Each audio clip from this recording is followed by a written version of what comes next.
Welcome to Secrets for an Inspirational Life with Mimi Novic, the place where every heart tells its story.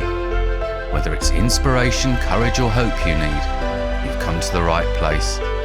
Sit back and enjoy the journey with us. Subscribe below to be sure you don't miss future episodes. Hello everyone and welcome to another episode of Secrets for an Inspirational Life. How are you all today? I hope that you are feeling good. I hope that you're feeling fine and that whatever life is throwing at you or serenading you, wherever you may be in the world, I hope there are some beautiful moments out there. And you know, one thing that I have learned, and I'm still learning through this magical journey of life, is that no moment is ever repeated twice. Everything that we have now is all that we have. The past is gone, the future, as I always say, we don't know what that holds, but it's this present moment that we can share with friends and loved ones, and actually even sometimes with people that are not really our type of people, because whoever we meet, there is always something that we can learn from that encounter. And it all happens for a reason. Sometimes we don't realize until the end of that experience, and sometimes it's further along in life. But whatever it is, always grab this beautiful opportunity to learn, to live, and to really taste life in all its glory. Now, I am super excited. As you all know, I'm always excited about my guests, but I'm truly excited today because this is a very special guest. And he is the very, very lovely Phil Reis. Phil is an esteemed singer, songwriter, and percussionist who has worked with major artists. He was in the well-known band Talk Talk for many years. Phil has worked with major musicians such as Neneh Cherry, Louise Goffin, the Blockheads and Massive Attack, and his music has taken him across the globe. Now, he was originally taught, which is an interesting story, by a master drummer in Lagos, Nigeria, as a 9-year-old. While in Africa, he said, it is this actual encounter that changed his whole world for the rest of his life. He returned to the UK and played percussion in local bands before being invited onto John Peel's show in the 70s. He then moved to London and joined Pauline Black's band. At one of her shows, the chief road manager of Talk Talk alerted Mark Hollis, which was one of the lead members of the band, who asked him to turn up at rehearsals. And that was actually the beginning to his long and successful career in the music business. Currently, he is working on a very fabulous project with a French band that includes Mel Gaynor, who is the ex-Simple Minds drummer. So watch this space. Today, he shares his amazing life story. Welcome, dear Phil. My word, what a wonderful introduction, Mimi. Thank you. Oh, just for you, really, and you deserve it so much. I'm thrilled, truly, to have you here today. How are you? I'm very well, thank you. Yes. Good. And what is life and what's the weather? We have to ask these questions. Where you are. Oh, my word. We've had rain today. We've had wonderful sunshine for at least 20 minutes. There seems to be a gale blowing. We've got cloud, no rain, but the trees are doing a very wonderful balletic bending and weaving at the moment. So I'm not sure if the wind's going to bring the rain or take it away again. I'm not sure. But typical eclectic English weather. People always laugh when I'm in England and I always have my car and it has 3 lots of changes in it because you just never know, do you? It's a just in case type of moment in every moment. It's the only time I get changed more times than a baby. Oh, now tell us, you have done so much and you have had such an interesting life. Let's go back to the beginning. Tell us a little bit about where this whole life of yours started, especially, which I'm fascinated to hear about, this master drummer in Nigeria. That sounds like a fascinating story because you were only 9 years old. And it's one of those things, I think, that when children know from a very early age what they want to do and they're committed to it, it really is the sort of setting for their whole life. I believe that's true, yes. In my case, I think especially true. It ties in with one of my earliest vivid memories, the ones that you remember like they were yesterday. I'm sure we've all got one or two of these. The first memory I have, I'd be even younger than that. And I decided that we'd gone to nursery. Apparently there was a break, and I thought that was home time. And because it was near my house, I walked home, giving everybody a shock. I just turned up. But I remember that. But then the most vivid one was my mother and my father were estranged. They weren't together until I was 9. I didn't meet my father.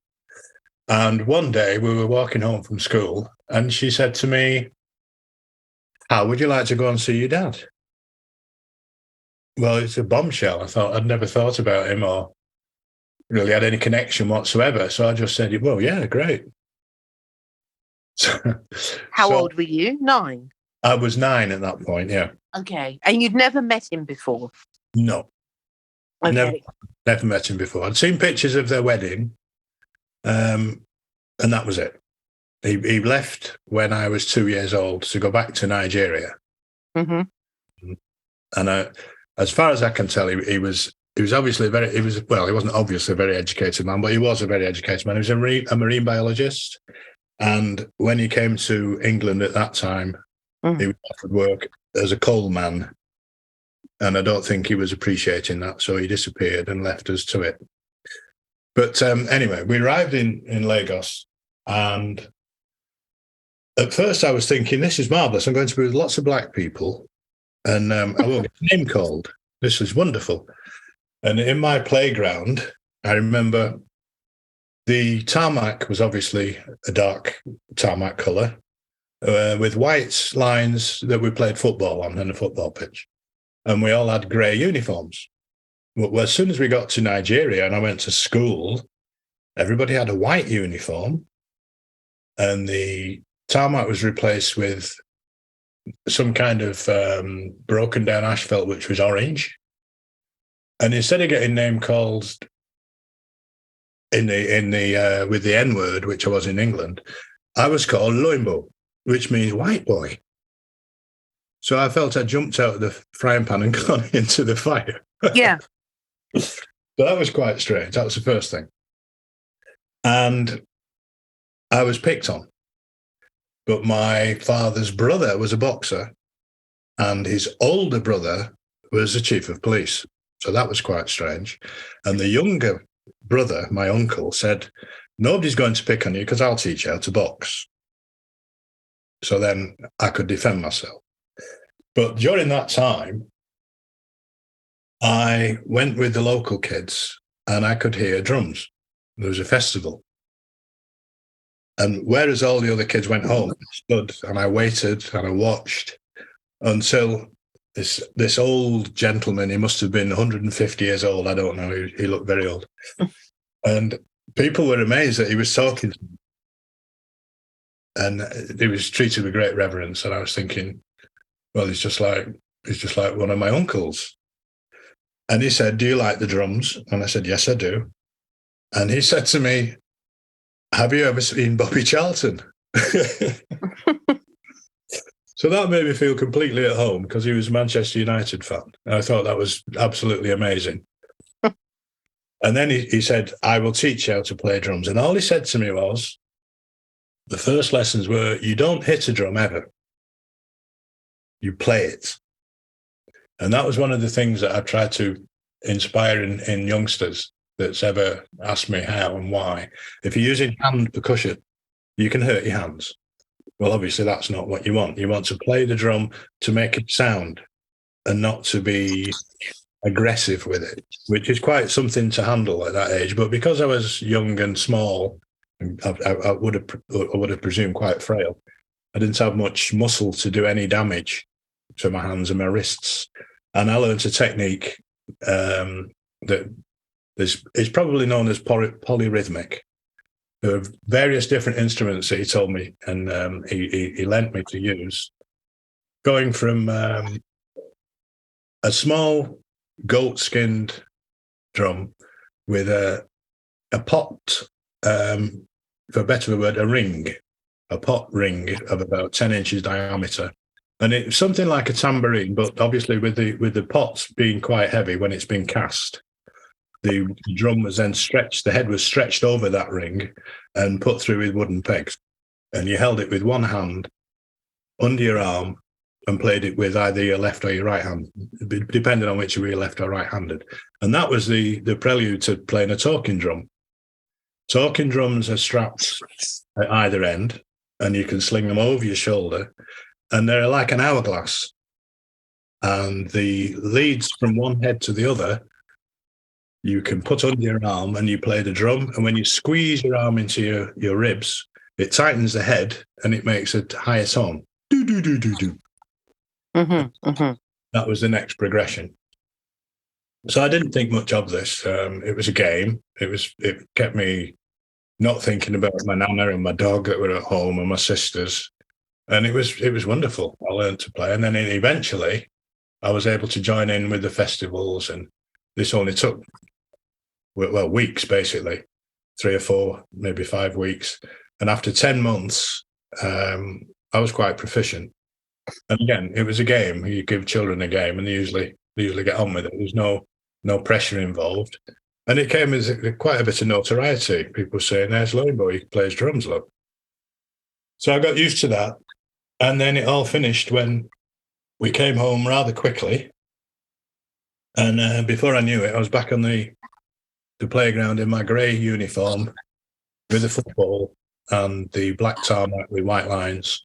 But this time, when somebody said something I didn't agree with, I remember... Terrible, Mimi. I remembered what my uncle had taught me and bopped people on the nose quite frequently. Being quite skinny and smaller than some of the bullies, quickly gained their respect. And when they knew I could play drums, then I suddenly had all these bullies as minders because they thought it was quite good to hang around with me. That was quite strange. And then shortly after that, as I'll be 11, my sister married a blues musician. And before I knew it, I was in the back of a converted ambulance going to places like Eric's in Liverpool and these blues clubs. And I was playing with characters. Let me remember a few of them. There's a Greasy Bear and Stormy Dunlop and Broxy. And these characters were basically all my mentors. And we finished the gigs and I'd get back in the ambulance and I'd be sat on top of the amps that were still hot. And in those days, they were all valve amps. And it's this very particular smell that they give off when they're cooling down. And to that day, that gives me goosebumps on the back of my neck. I can think about that. And it's, yeah, I remember this. So it was quite a young stage to be running about with seasoned musicians. And yeah, they taught me quite a lot. A lot of it my mother didn't approve of, obviously, but that's life. And how long were you in Nigeria for? 10 months. 10 months. Was the plan to stay there? It Did was. you go as a young child thinking you're going to end up staying there? Or what were your thoughts about that? Well, it was confusing because I suddenly realised I picked up Yoruba language quickly. And at this point, my father decided that what a good idea. He was going to send me to Italy, to a Catholic school in Italy that only knew the priest, because he would teach me languages. And my mother didn't know this at all, because she'd come halfway across the world. And then she was going to be separated from me as well as her daughters. And it all went wrong. And we decided to come back. So that was the end of that.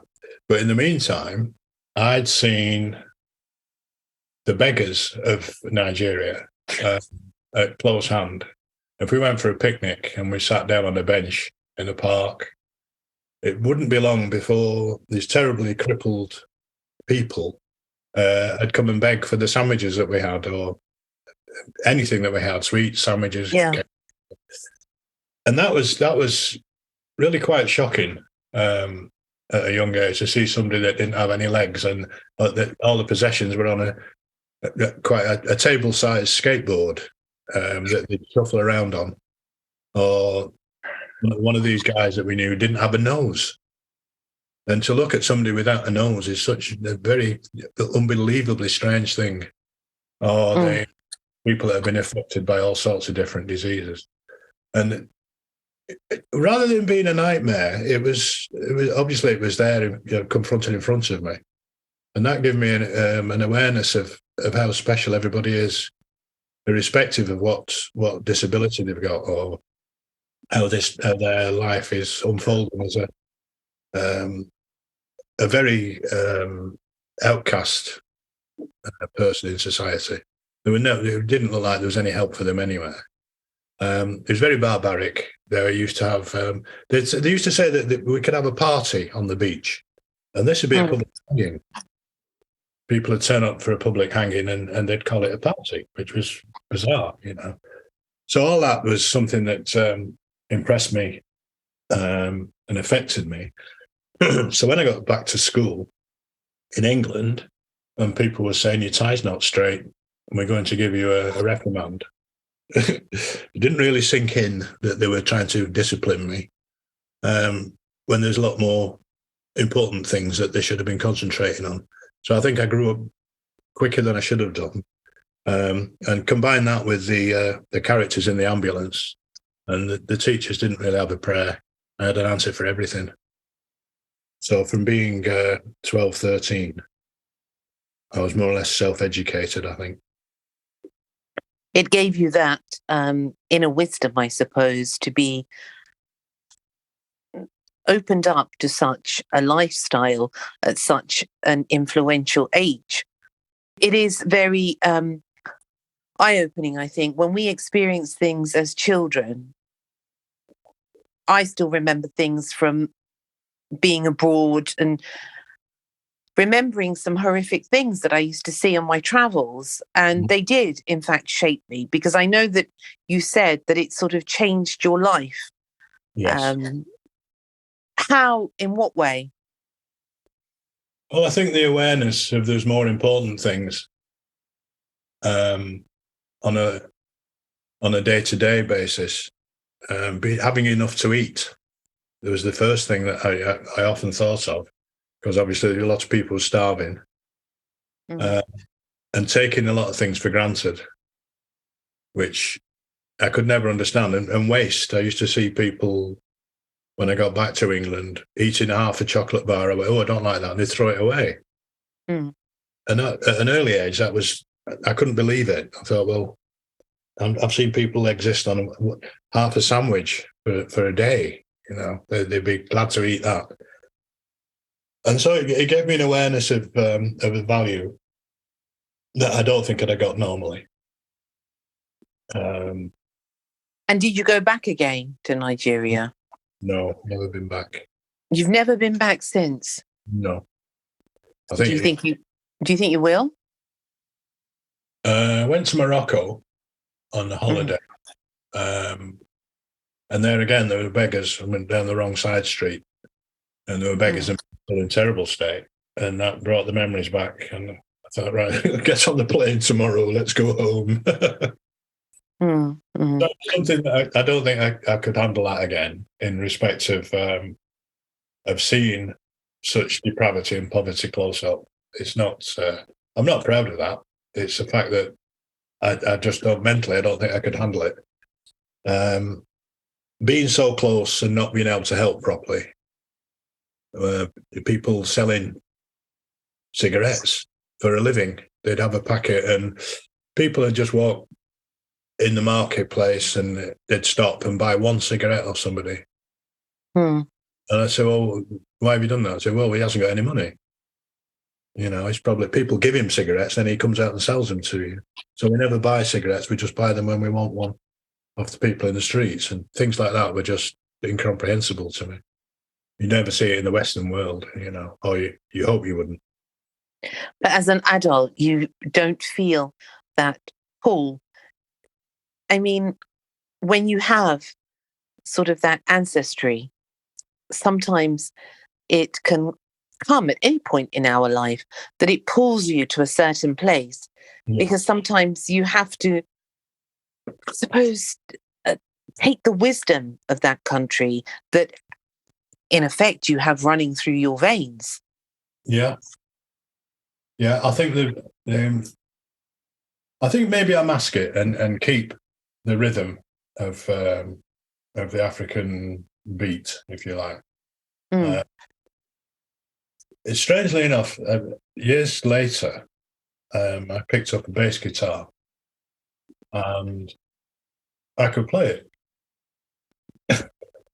It was in 1988. I'd finished working with Talk Talk at that point, if we just digress. And I was at the Earls Court Music Festival, music show. And there was a pyramid of guitars. There might have been 60 guitars in this giant pyramid that was about 20 feet high. And the pinnacle, right at the top, there was a fretless Vizier bass guitar made by the French company Vizier. And as I was looking at this, I got drawn towards it. And I stood staring at it. And a voice said to me, "I can't give that to you, but you can have it trade plus 50%. And it was the old roadie from Talk Talk. So that's... Oh my goodness. I know, it's bizarre. And it was, and that's one I'll play for you later, but it's a limited edition one. There's only made 200. That's why it was at the top of the pyramid. It's a beautiful instrument. And I think there was something about Africa that drew me towards that. And the way that I played from day one was as a percussion instrument. And I know that might sound bizarre, but the other African instruments that are strung, one's a kora, which is a large gourd that has strings stretched across it. It's a magical sound. And I think I tried immediately to emulate that with the bass. It doesn't sound like anything, well, it didn't at the time sound anything like a kora, but in my mind, I was thinking of the phrases that I could remember. And again, I think that's a throwback from being imprinted with African rhythm and the smells and the bustle. And because Africa at night doesn't really close. You have street markets and they'll have candles lit. And there's always hustle and bustle and bubble and people hurrying and buying and doing what they do. Yeah, it's true. It's like Egypt. It's the same principle of everything comes to life at 3 a.m. or at 2 a.m. And life begins then. It's a completely different way of living. It is indeed. But I just feel that I really do believe this, that sometimes we have to go back to our roots. It's imperative in order to become whole, in a way, in every aspect of our life. And it happens at different chapters of our life. But to encompass that, where, as I said, where, you have that ancestry from Nigeria, and there's a reason for that you were able to play these instruments and so easily. So I think, who knows in life, sometimes an opportunity arises. And I know what you mean about that it's very difficult to see this suffering. But I remember when I was in Central Asia and we were going into the desert because there was a healer there, and the actual healer was healing people with skin conditions. And they were so poor, Phil. It was in the middle of the desert, there was nothing around, and they were lying on these metal beds. And they were so happy because this healer had taken on these people and they were doing drumming as part of a healing session because they felt that we spoke about this a while back when we spoke about the power of sound in healing and the joy that they had from this. They were very ill, but one of the things that he was using amongst many other sort of herbal preparations that society didn't want them. They were nothing in society according, to their people, which of course is not correct, but that is how people view these people. And the joy that we had in spending time with them, in being part of these musical drumming sessions, you're on another level of existence, really. Yeah. I think the vibrations are strongest from going back to the master drummer when he said you must play the drum, you make it sound. You don't hit it, you make it sound. You move the air from the head of the drum through the drum and out into the atmosphere. That's yeah. And the vibrations of that are also very healing, very healing. I know there is drum therapy that people use. Yes. Meditation. The shamans have always used drums. Mm-hmm. At that spiritual level, the vibration of any kind of music where the air and the sound waves are disturbed with a certain vibration, it affects people in such wonderful ways. And you play the drums as well, don't you, Phil? I do, but not as good as I would like. I'm afraid if I'm recording, I have drum machines that I use. Obviously, I do play percussion live in sessions, but the advancement in digital sequencing, once you've made the program, it's perfect in terms of level. And the idea is to make it sound like a real drummer, not like something that's impossible to play. But I think if you use the instrument properly and use it as an instrument rather as than a shortcut, I think that's fine. And again, you should know about drumming before you use a drum machine. Yeah. So you've done all of this, and we'll go back a little bit. You worked with major artists, and one of them was Talk Talk for many years, and then with Neneh Cherry and all these other people. And how long did that part of your life, that chapter, last? I started to play semi-professionally in Manchester, and we used to work all the working men's clubs around. Before Mrs. Thatcher had the miners shut, there were clubs everywhere, miners clubs, and these clubs they could hold 800 people seated, and they had very professional stage setups and fallback and monitors. And it was really, if you couldn't play and you didn't play to their standards, you got to know about it and you didn't get rebooked.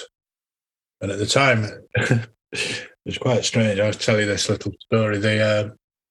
I was working as a reprographic technician at the GPO, what was then GPO, now BT. And Monday mornings was terrible because we'd been gigging all weekend.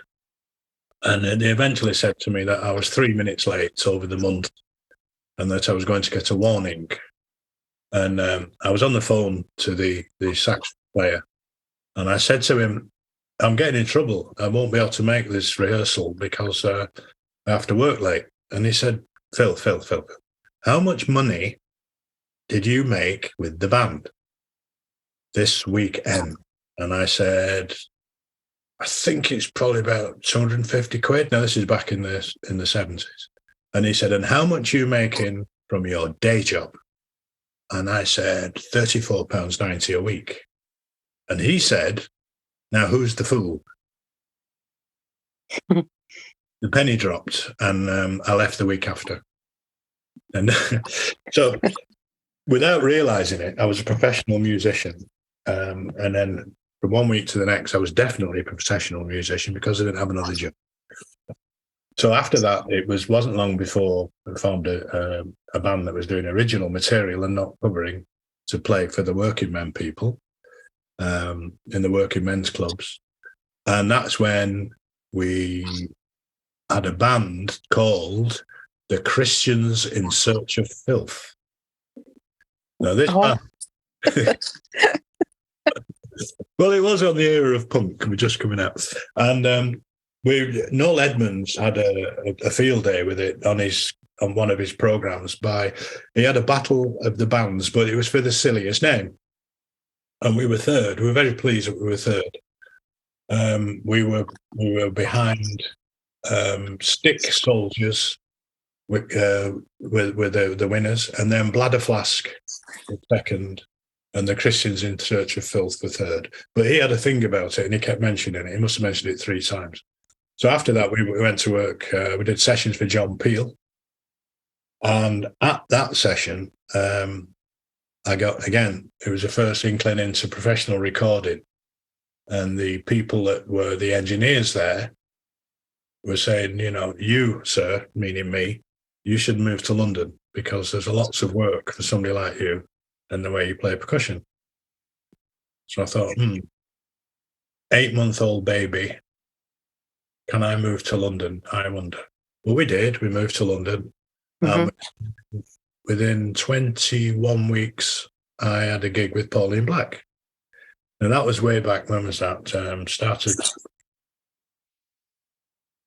I think I spent a year with her, and we did a gig at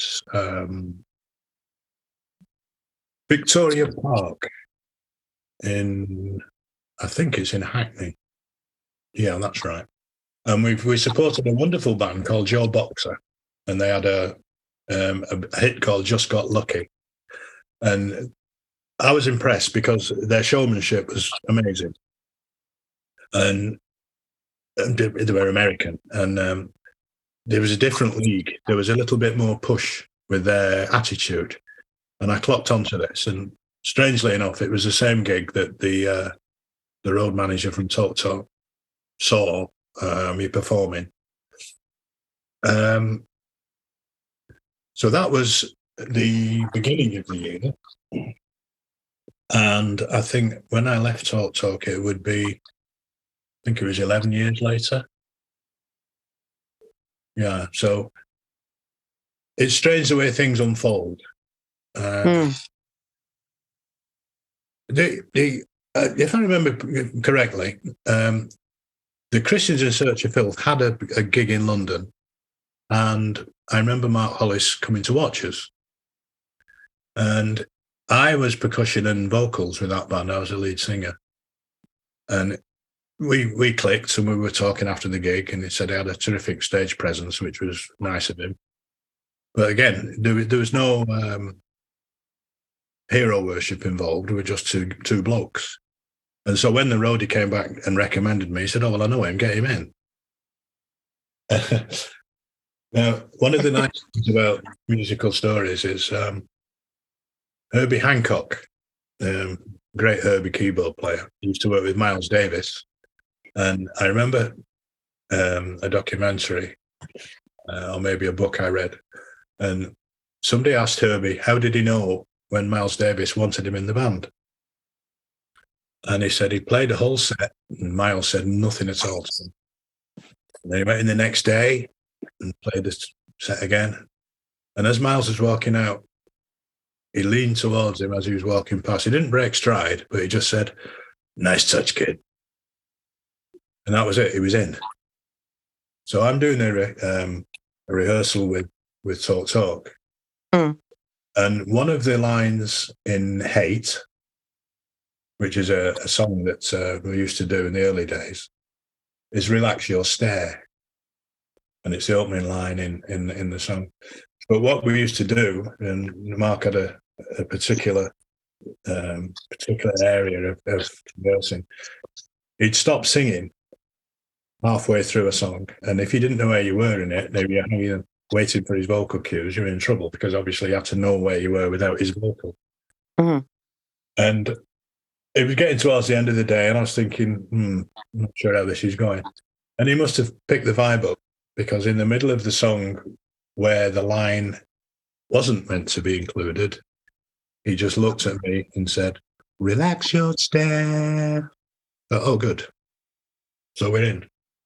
And in that respect, it was the same as the "Nice Touch" from Miles Davis. Understatements all the time. There are no patting each other on the back. It's not one of those situations when you get to that level. Everybody's quite humble in one respect, I would have thought. And again, that's to do with professionalism. But yeah, nice. It was... Was it something that...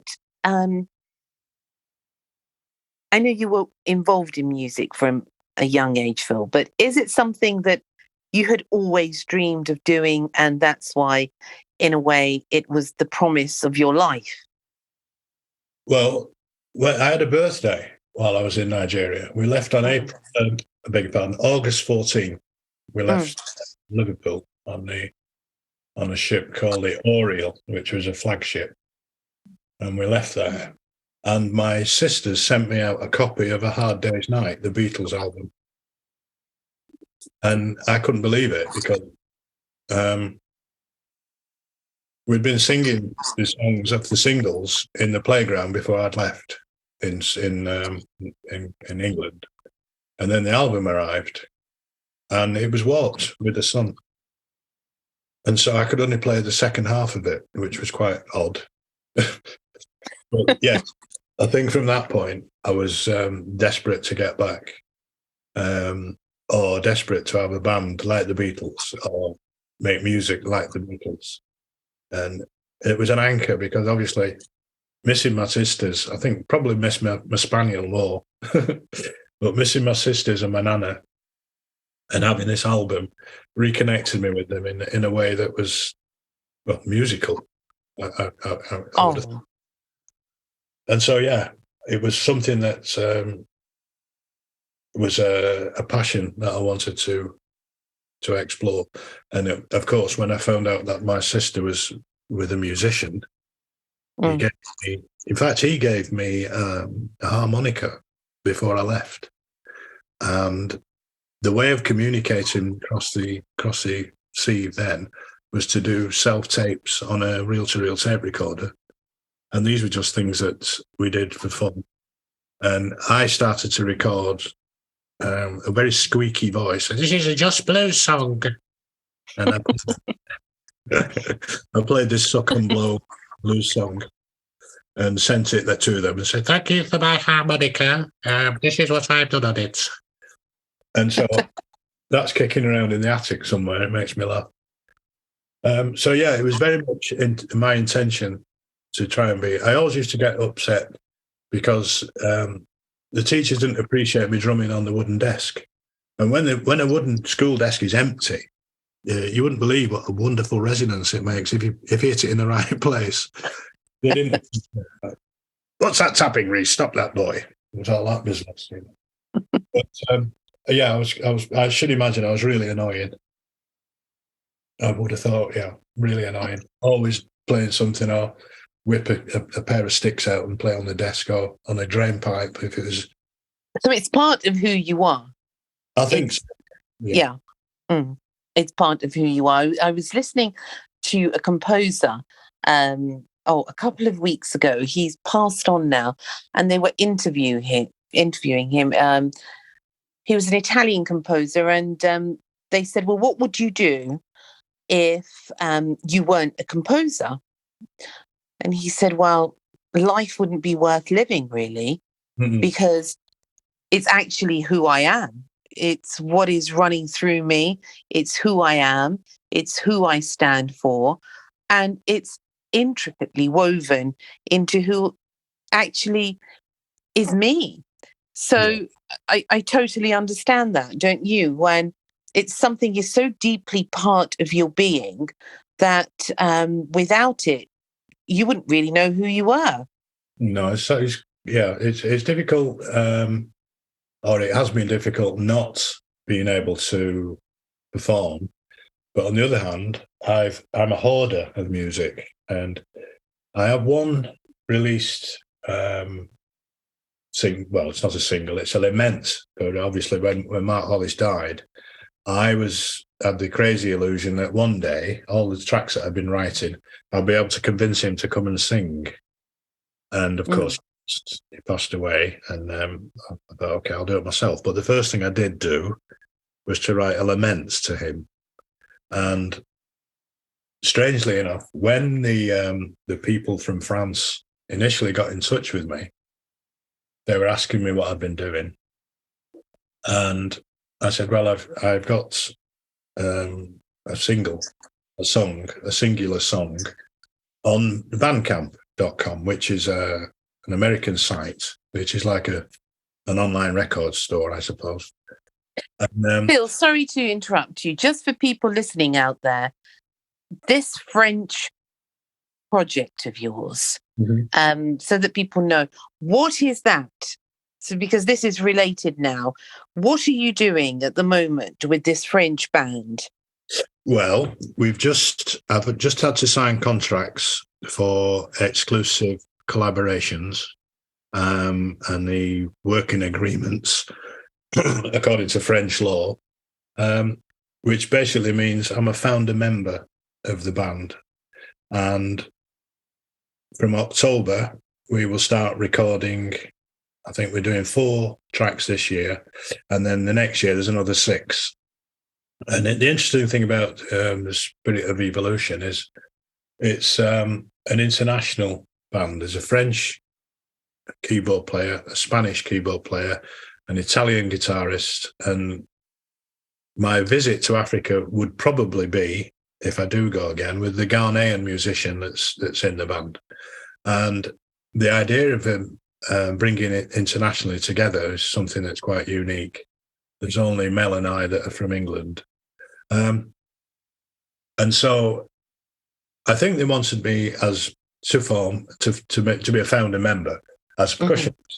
But as soon as they heard "Hold On to Bliss," which is the name of the Mark's Laments, they then came back and said, "Okay, we need to get a collaboration contract, because for the next album we want you to write with us as well," which is marvelous, because little do they know I've got, I would have thought, 10 years of music on my computers and in various different guises in my studio, ready to go. And that goes back to your initial question of being made up of rhythm and music and melody and charm, which you can put into music, which is quite what's the correct word? It's quite emotive. It's quite beneficial to the soul, because you can always express yourself with a different instrument. And with the trickery of digital instruments now, when we were recording with Talk, the desk obviously was the control desk. You'd need a really large room. Well, digitally, I have exactly the same desk, but obviously it's on a computer screen.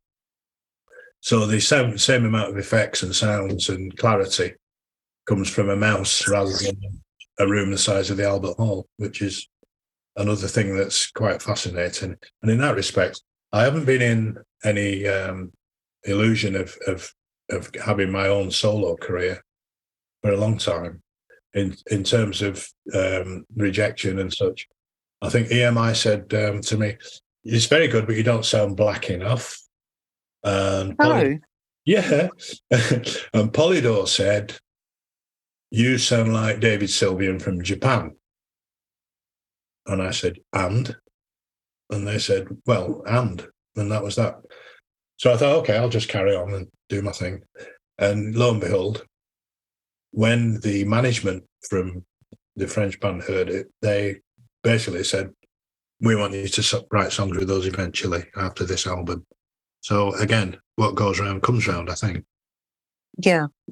And everything in the right moment. Yeah. Because I know that you're a very spiritual person. I am. And so it's not a stranger to your life, this belief system in this way of life of sort of serendipity, that everything happens for a reason and at the right time. And I have to say to the listeners out there that amongst all these wonderful things that Phil does and is involved in and has been involved in, you also, which is something close to my heart, I have to say, you also do reflexology. Is that correct? It is. How did you get into that? Well, strangely enough, it goes back to Ballyramber again. Dancers' feet, can we say, are hard work and need rest. And what I didn't realise I was doing after sessions was when the dancers came and said, I've got this hurt, my ankle hurts. And I said, okay, let me massage your feet. And I didn't realise at the time it was reflexology, but when they said, you've done wonderful work on my ankle and the bruising's gone, etc., I started to read about reflexology. And then again, years later, I decided to train, and I trained with the London School of Reflexology with Louise Keat, who is the most wonderful practitioner and teacher and my mentor. And from that, I became a member of the Association of Reflexologists. While I was training, I had to have, bearing in mind I was living in London then, away from family and friends, and I had to have something like 60 case notes. And I went to Louise and said, I don't know 60 people in London, I'm afraid. So she said, oh, are you opposed to working at a shelter, a homeless shelter, where people drop in the day? And twice a week, there's a treatment room, and you can get your cases there. So I did that. And on my first visit, I was given a guy who had a pair of trainers that looked old and a tracksuit. And he was shaking, he was cold. And they said, go up and have a shower and go and see him, and he'll sort you out. And as I took his shoes off, some of the skin came off with them because he'd had them on for 4 days. And oh dear, he was on serious medication for all sorts of things. And I treated him for 6 sessions. But on the first day, I recommended immediately that he goes to see a doctor. That's one of the things about referrals. You assess somebody, and I said to the caseworker that this lad, I think he was Italian. We got over here on a deal that had gone wrong, and he's only 20s. I think he was in his 20s, and he was in the right state. But we reported him, and he went to the hospital. They sorted him out, and the next week they came back after 2 sessions, and the caseworker said, "I want to see you when you finished with him."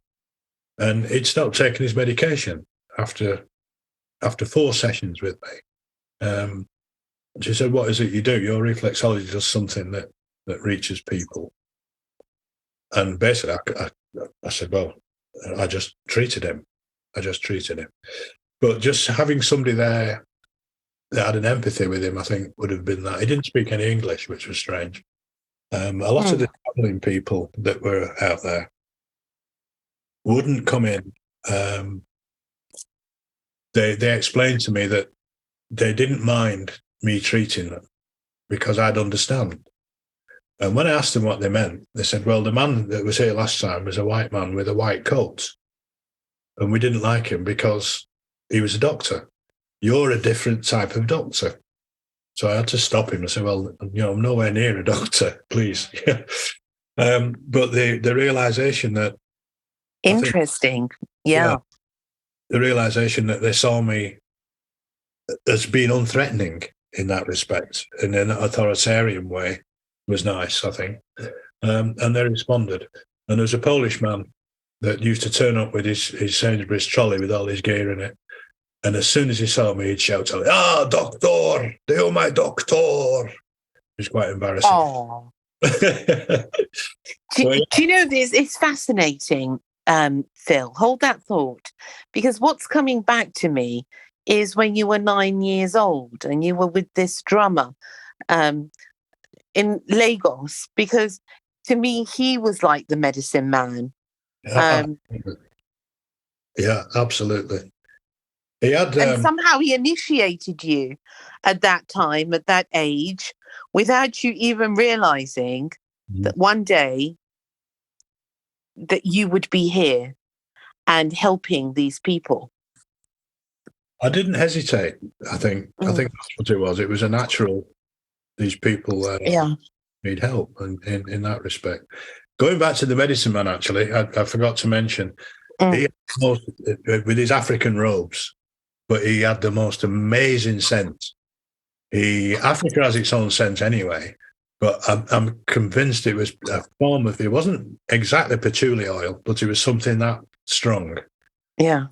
It was mesmeric. If you'd been with him for half an hour, you started to almost hallucinate with this warm, unbelievable aura, and the nasal passages just seemed to open up, and you could breathe in his essence. It was quite an amazing character.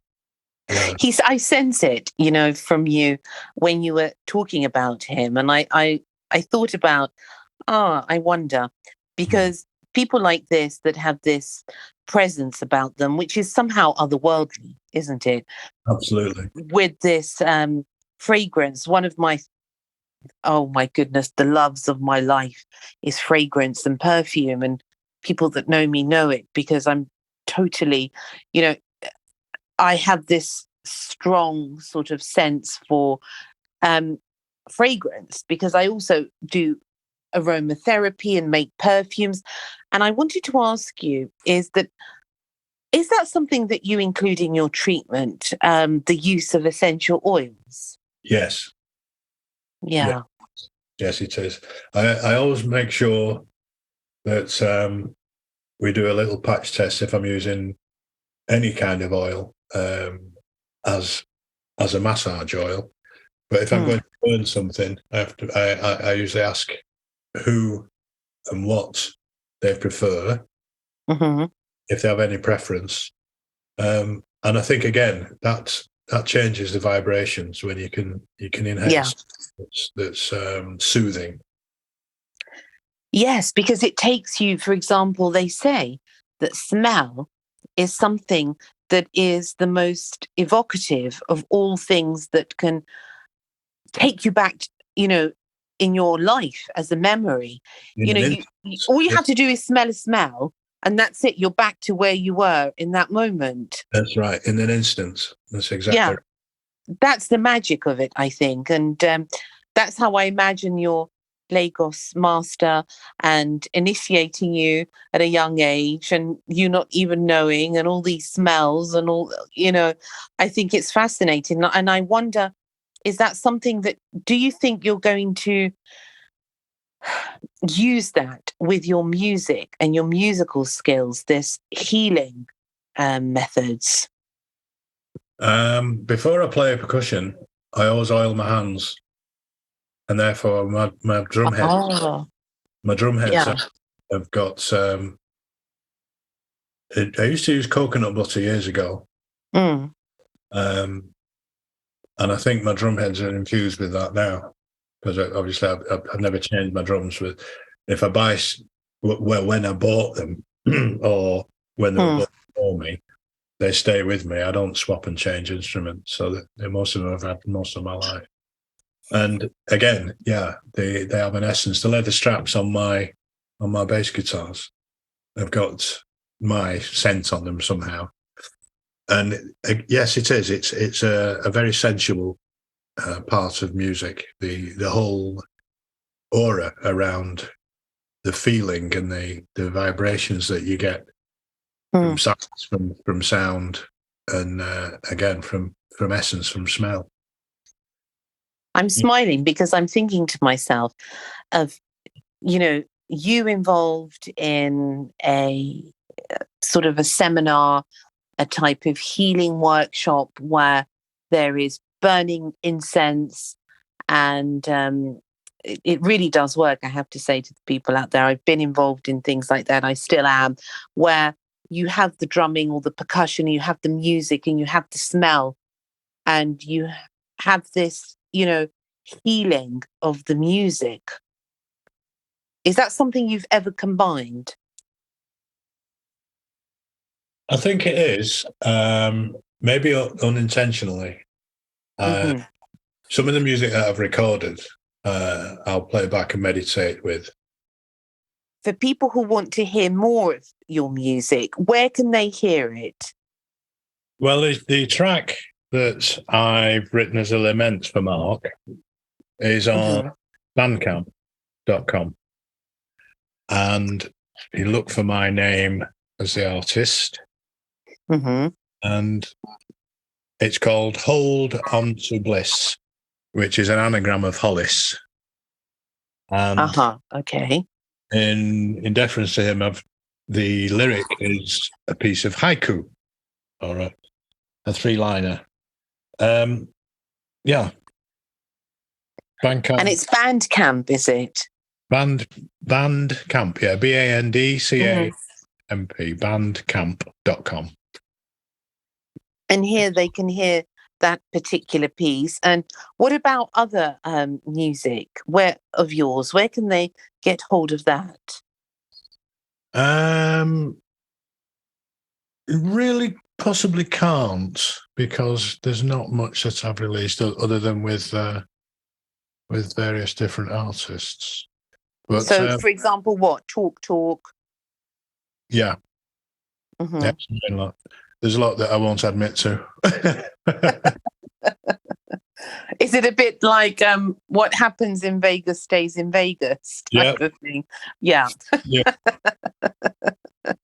Well, there's a lot more. Dear. But we were talking about this earlier, which I'm going to have a look at later, is Talk at Hammersmith in 1986, was it? Is where one of your...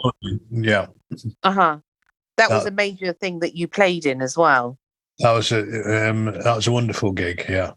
So it was nice. There's lots of stuff on YouTube, but I think that as a complete gig and a piece, and it is also out on DVD as well, that one.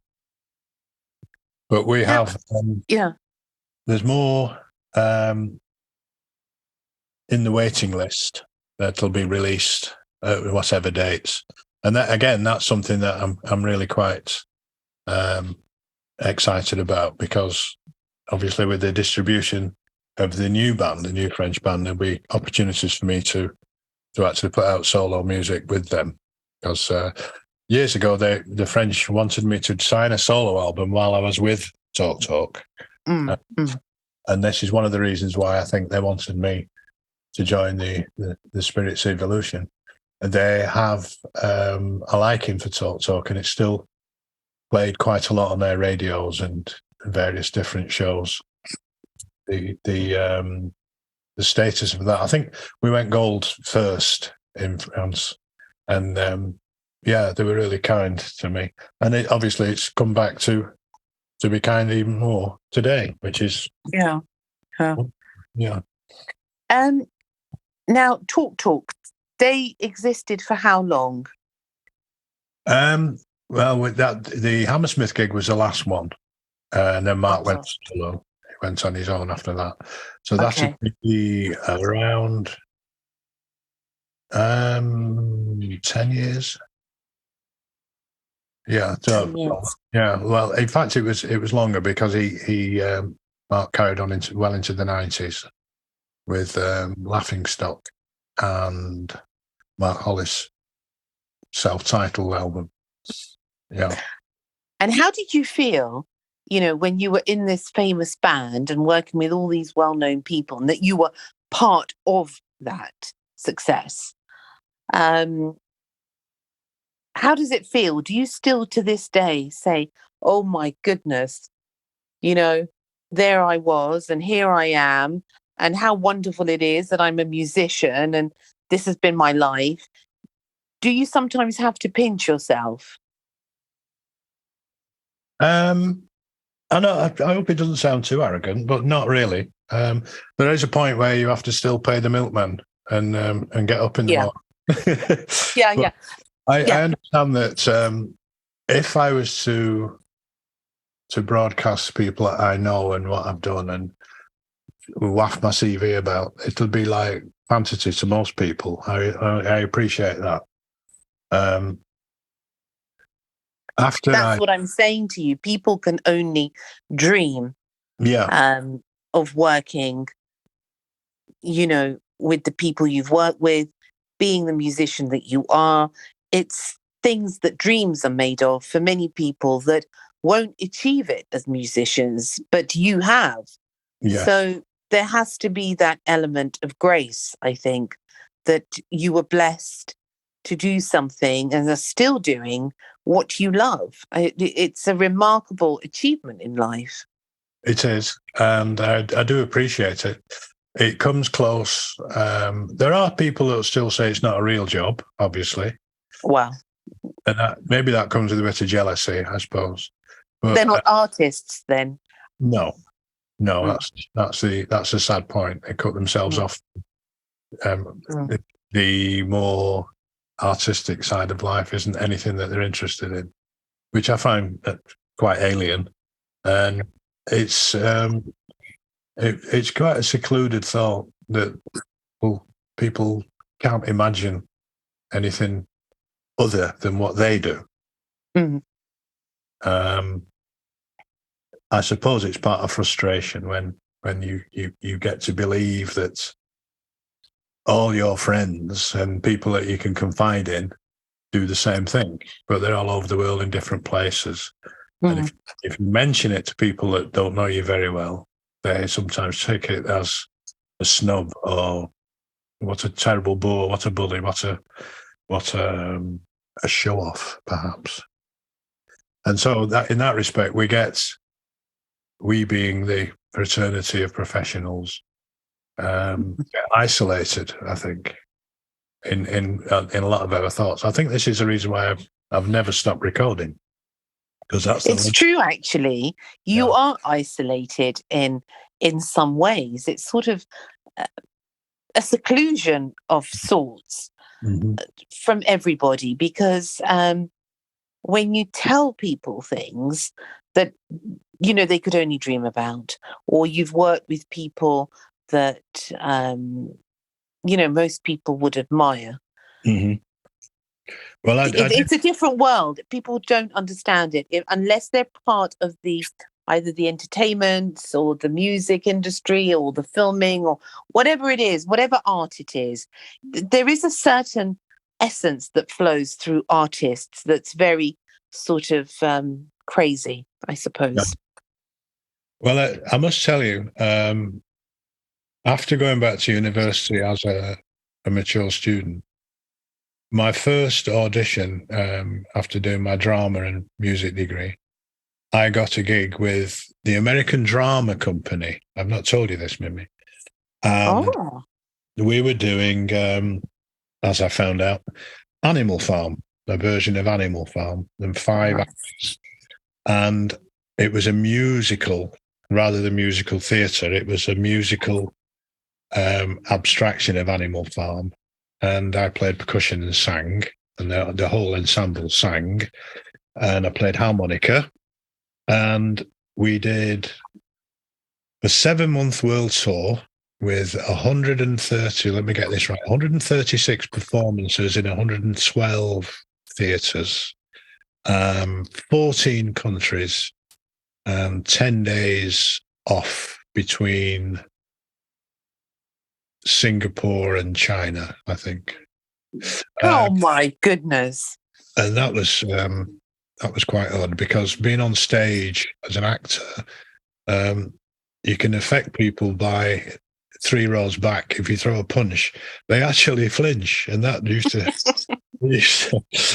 to give me such a thrill to do this. And then obviously I was playing as well, so that was quite a ride. Yeah, that was a journey. It took. How long ago did you do that? That was 1995. Yeah. 95. And how long did you do that for? 7 months.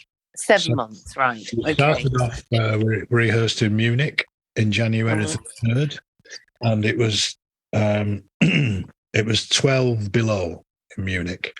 And then the first shows were in Oulu in Finland, which is right at the top of Finland. And it was 35 degrees below freezing in the wind chill. And we ended up in the July in Singapore, and it was 35 above. So we did the whole temperature thing, as well as and I've actually got a warning. The different extremes. Yeah, I've actually got a warning here for people. Look before you leap. I was in a sauna in Finland, and there was a wonderful cabin and a field with quite a round hole with one of those ladders like you get in a swimming pool. And this was the cold plunge. And me being gung-ho at that time, came running out of the sauna and dived, well, feet first, into the hole, only to come up and bump my head on the ice above. It wasn't a plunge pool, it was a lake. Oh, my goodness. Instead of, I panicked almost for a minute. The sharp intake of breath didn't happen, luckily. And as the bubbles subsided, I turned round to see a shaft of light where the hole let the light in, and I managed to swim back and crawl up the ladder. Look before you leap, dear listeners. So, it's not recommended. And I didn't realise that the whole of that field was a lake, but it had snow over it and 4 foot of ice. So, oh God, that sounds like a nightmare. Well, it gets better, because we were in the Hong Kong in the South China Sea, and where the dragon boat races are, they have nets that partition, for want of a better word, the swimming area from the dragon boat area. And there was a report that a shark had been in the area and it had bitten somebody's toes off or something terrible. And I went out swimming, and the South China Sea is full of algae, of green soup. And if you put your hand under the water, you can't see it. At the end of your wrist, it's gone. It's just green. And I was swimming out and realised that the tide was so strong, I pulled myself back on this dragon boat net, and I was dragging myself up. And as the waves ebbed, there was a really large, like a billboard on these nets. And when the nets are tight, this billboard would have hung down and it had a sign on it. But when the waves ebbed, it's lifted up, so it was flat on top of the water. And then it was taut, and it went back down, and it went horizontal again. And then it went vertical. And I was pulling myself up thinking this is better than swimming, because as I was swimming, I was doing 2 strokes forward and going 2 strokes back. I thought, right, okay, this is far too strong. I'll pull myself along. And when I got to the board, it said, caution, shark net. Oh, my God. At that point, I panicked, and my foot slipped through the mesh. And I thought, don't panic. But I'd already panicked, and I pulled myself back to the shore, where my friend was waving at me, and he was 3 inches tall on the beach, and I had to pull myself all the way back. That was a nightmare, Mimi. Oh gosh. Have you thought of writing a book about all these adventures? Do you know, I'm looking for a publisher at the moment. I have got reams and reams of manuscripts that I'm right. Me and you are going to have a chat. Okay. We shall save that. for our little chats. Okay. We shall have a chat about that because I have a little idea there. But yeah, because this would be fantastic to read about all these adventures. My goodness. Yeah, well, yeah. More about that later. Okay. Now. Oh gosh, it's fantastic really to talk to you and to listen to these stories. There's so many of them.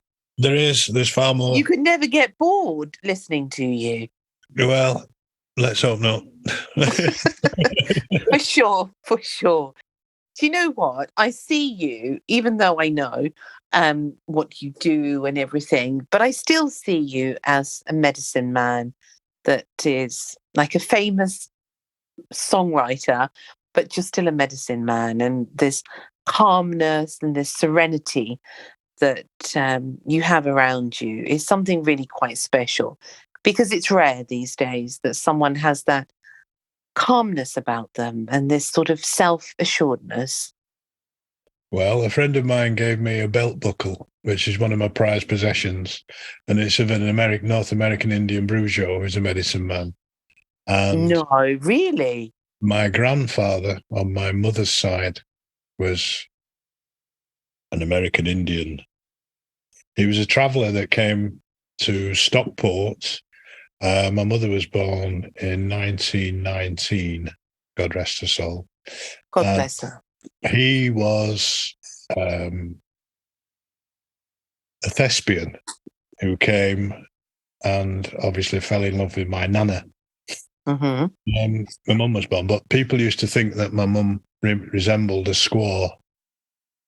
She was quite slight, and so I do have the other side of me on my mum's side, on my grandparents' side. I do have North American Indian, and I always thought that was marvelous because it's. People used to say I look like Jimi Hendrix, which I obviously don't, but I took that straight away as a kid. They're all the 15-year-old Jimi Hendrix. Yeah. Oh, you see? Mm-hmm. See? When he gave me this this belt buckle, and when I send you the MP3, I'll send you a picture of it. Okay. It's wonderful. I've been offered a lot of money for it, but no. No. You can't get rid of that. Definitely not. Went to buy a watch in Switzerland, and I had this belt buckle on, and there were pocket watches that had the same enamelled, painted surfaces. And when the jeweler saw it, he looked at it and he said, "This is the most impressive piece. Would you like to swap it?" And he offered me a Rolex. And I said, "No, thank you." No, not at all. No. Good for you. Nope. So I shall send you a picture of that, Mimi. Yes, please do. I should be very interested in that. You see? In fact, I'm wearing it now. It's my protector. So I shall It's send like your amulet. I think so, yeah. Yeah, I gathered that. Mm-hmm. That's what's so wonderful. I think incredible. And we have to get you doing a retreat. That would be wonderful. I'd love that. That's what we're going to do. And for the listeners out there, Phil and I are going to collaborate and do a retreat with all these wonderful things because I do sense this sort of wise healer there that it's time now for you to sort of, become a little bit more well known in that field instead of hiding yourself like a secret squirrel there. Yeah. But it's been wonderful, really. And come again and just play your music even. And I should be very happy. And I'm sure people out there will be very happy to hear that. But thank you so much for coming on, Phil. Thank you.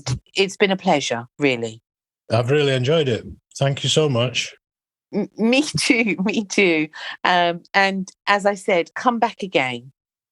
I'd love to. Anytime. All right, then. Well, take care of yourself. I will. And you too, Mimi. Thank you so much. Until next time, look after yourself. And you. All right, then. Take care, Phil. Bye. Bye. Bye. Phil Reis. How wonderful, really. And I'm so delighted always to have these wonderful, wonderful guests that make my life really brighter to hear their stories. Now, until next time, look after yourselves. Lots of love, wishing you beautiful moments.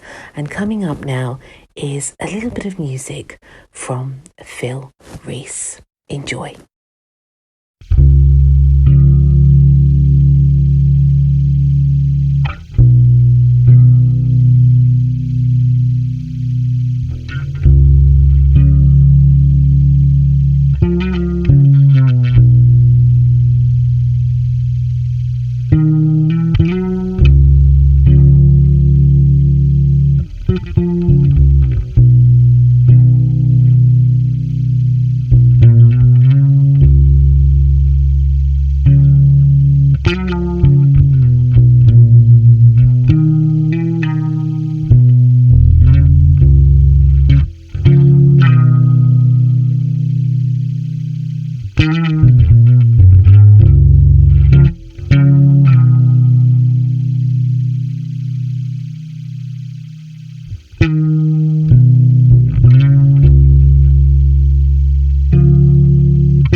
Thank you for listening to Secrets for an Inspirational Life, brought to you by your host, Mimi Novic. Please remember to subscribe to the podcast and see you in the next episode. For more information about Mimi Novic and her books, music, and inspirational work, take a look at her website, www.miminovic.co.uk.